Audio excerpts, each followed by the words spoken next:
In this video, we're going to take a good look at the JNS Munetoshi Butcher Knife. Why does it has this weird profile? Can I butcher a bunny rabbit with it without creating a complete mess? How did I manage to break off the tip and chip the cutting edge? Watch the whole video and find out. With all the hours you spent awkwardly staring at kissing couples in public, I can't believe you still have time to make videos. Chef enthusiast. Chef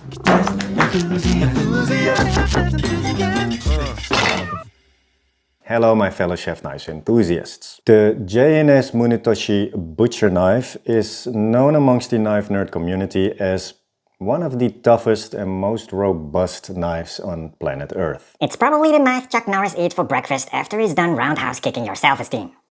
Look at this knife. It has a pretty unusual profile for a knife with Honesuki-like aspirations. Who in Shigefusa's name thought it was a good idea to make a butcher knife with this weird shape? In the video I did about the private collection of JNS founder and owner Maxime Enevoltsen, he mansplained the details about the JNS Munetoshi Butcher Knife to me. So Munetoshi is basically a maker that when I started to work with him, he almost never made knife. He made sickles, he made garden tools. Enthusiasts that use Japanese knives, they miss that knife that can be abused for meat, for butchering, for chicken, for leg of lamb, that can cut frozen food, that can cut, coconut.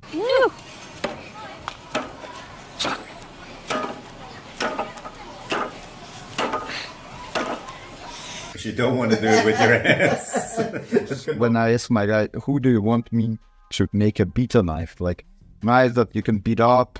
Oh, I have that guy, Munetoshi. Okay, we need to find out the shape and how it needs to look. And then I had that Shigefusa knife, some Japanese action or something, that was misused by a chef. 300mm Yanagi that looked exactly like this. When I started to use it, I thought, oh, it's just amazing meat knife. It should just have the right curve. It just have the right shape and everything. It's super amazing. So we sent that shape, Shigefusa shape, to Munetoshi. He made the knife. He made the heat treatment for it, like he's make it for his sickles and everything that he used to cut wood. Yeah, that one came up. It's like a BEATER of all Japanese knives. That one is a tank and it's quite affordable, and you get that all handmade vibe about it. One knife you should have maybe in the kitchen just for, when you have some hard stuff you want to cut it as well. Very boring. It's very thick. I think everybody that watches your video knows it.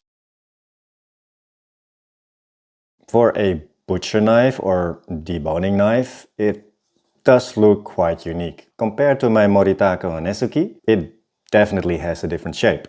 For Maxime, it is an amazing shape for butchering. He told me he loves to use this Munetoshi butcher knife for breaking down a bunny rabbit. And since I have never touched a bunny rabbit with a knife before, I thought that would be exactly what I should do to pop this knife's cherry. Let's just hope I don't mess it up.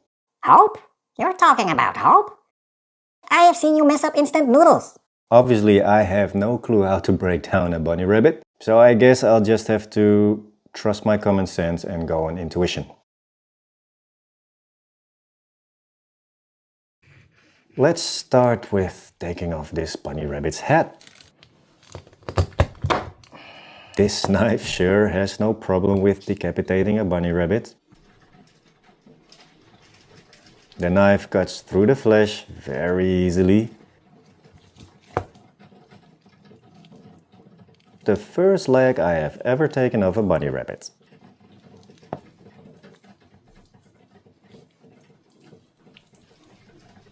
Okay, so front legs came off very easily, back legs next. I can feel where the bones are.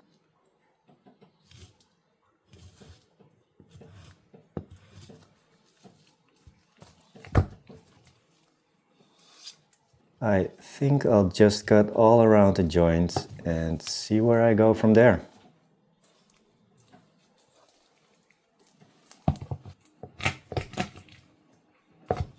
There's probably a very easy trick for doing this that I'm not aware of. I'm not on TikTok, so I'm missing out on all the life hacks. But I have managed to take off all the bunny rabbit legs and I'm kind of starting to feel confident that I'm able to do this. That's what every guy says right before he gets lost in IKEA. Let's get rid of these floppy belly flaps.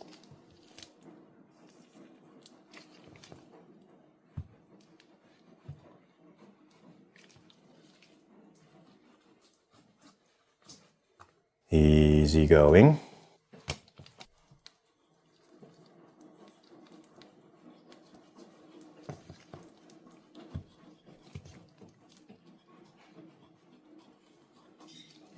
This knife made it quite easy for a breaking down a bunny rabbit noob like me. I actually also want to separate the torso. Let's try and see if I can do that.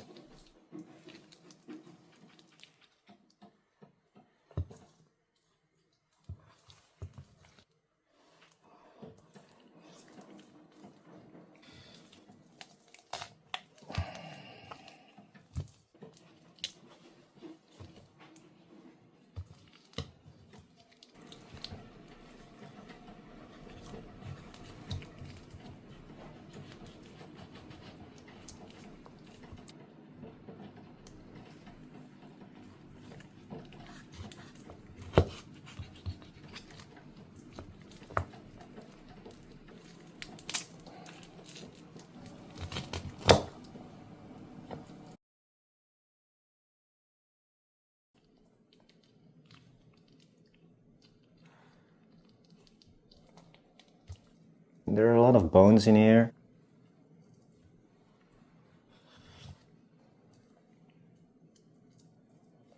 Let's see if I can just go smoothly around them.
It looks like I have managed to get everything off pretty cleanly.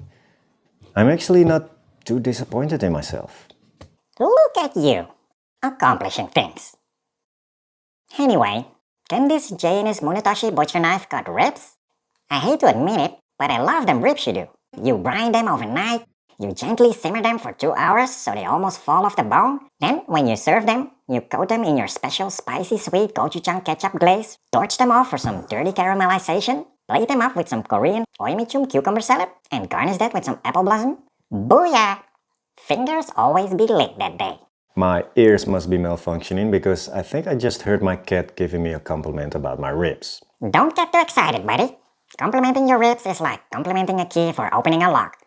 Yeah, so let's test the knife on these ribs. We'll first get rid of this stuff. It does not have a nice texture and it doesn't absorb any flavor, so I always remove that rubbery elastic white film of the meat. Oh yeah, it does cut very smoothly around this stray bone fracture right here. Cleanly took it off. It just glides through ribs, unlike my attempts at gliding through life. And I never feel like I have to worry about the knife touching a bone. I know, this isn't a deba, but let's find out if it does a decent job breaking down these trouts. Even with the thinner part of the blade near the tip, it has no problem cutting off the head without chipping. The thinner bones are no match either, but the skin is a little tougher. But yeah, you could definitely break down a fish with this knife too. But to do it really cleanly with this JNS Munetoshi Butcher, you will have to show better technique than me, because I did a mediocre job at it.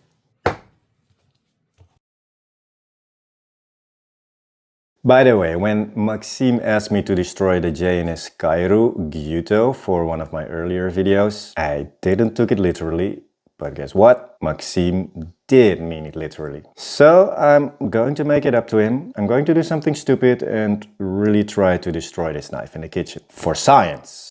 Yeah, science. The same excuse you use for trying to microwave leftover sushi.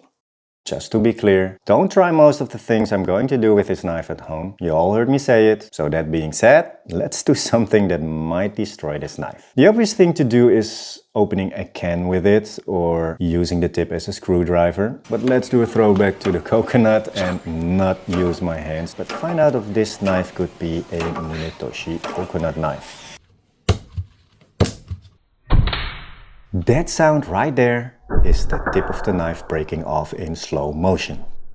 Surely I managed to break off the tip, doing to a coconut what you actually wouldn't do to a can of canned food, but what you probably can do to a can of canned food with this knife. Bro, son, do you even sentence? My point is, I broke off the tip. Just the tip. That's what she said.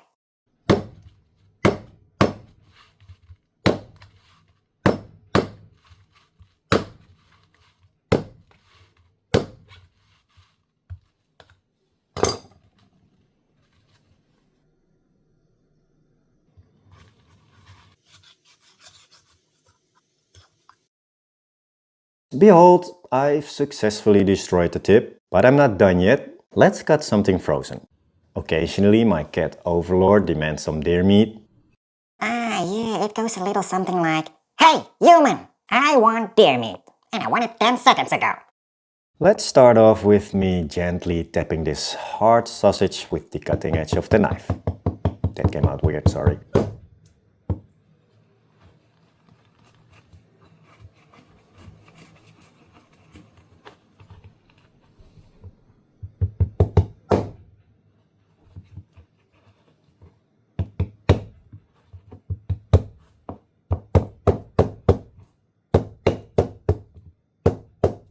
It appears that hacking into a frozen deer sausage doesn't really got what it takes to chip this knife.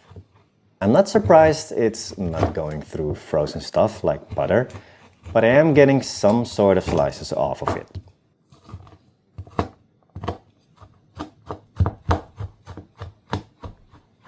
This knife chops through frozen slices of deer sausage like it's a bunch of cilantro.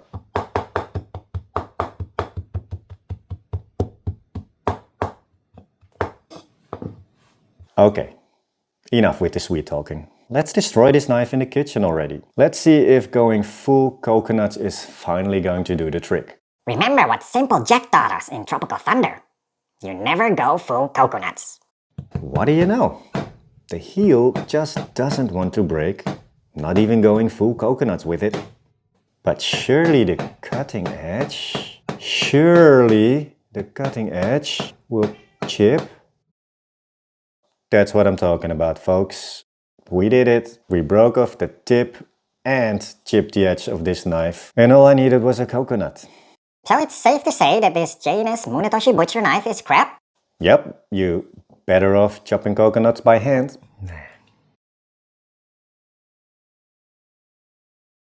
Honestly, This is a really handy knife for tougher jobs. It's like having an axe or crowbar in the kitchen. Perfect for just smashing things without chipping the knife. I always tell people that buy a Japanese knife, don't cut anything that you wouldn't want to bite through with your own teeth. Nothing frozen, no bones, nothing really hard. Except when it's a Honesuki, Deba or Butcher cleaver. So yeah, you probably saw it coming from a galaxy away, but I'm still going to say it. This JNS Munetoshi Butcher Knife is made for the tougher jobs in the kitchen, and it will go through things that you wouldn't want to bite with your own teeth. If each kitchen knife in your arsenal would be a Marvel character, then the JNS Munetoshi Butcher is your Hulk. It smashes.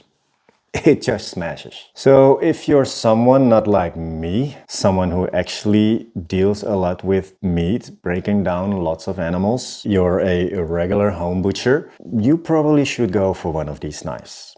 Thanks for the advice, bro-san. Seems like you just sold me the perfect knife for breaking down your body after I murder, death, kill you. By the way, folks, when I bury his body parts, I will cover it with endangered plants so it's illegal to dig it up. I should start my own YouTube channel and share more gardening tips. Yeah, I will definitely restore this knife, get rid of the chips and reprofile the tip a little bit. And I will just be happy to know that I have one of these around in the kitchen for whenever I need to smash something. Everybody probably should have one of these because you never know when it comes in handy. Hence, it is the most sold product on the JNS website. That's a difficult achievement, considering the huge amounts of products on the JNS website. Notice my sarcastic tone? As always, thank you for watching this video. Leave a comment down below if you have any questions or anything constructive to say. Don't hit the like and subscribe button, nor the notification bell, and don't even think of becoming a member. It will only encourage him to continue making content for this channel. That's not what the internet needs. I hope to see you in the next video. Bye, folks! Bye, humans. Try not to cut yourselves. Chef, do the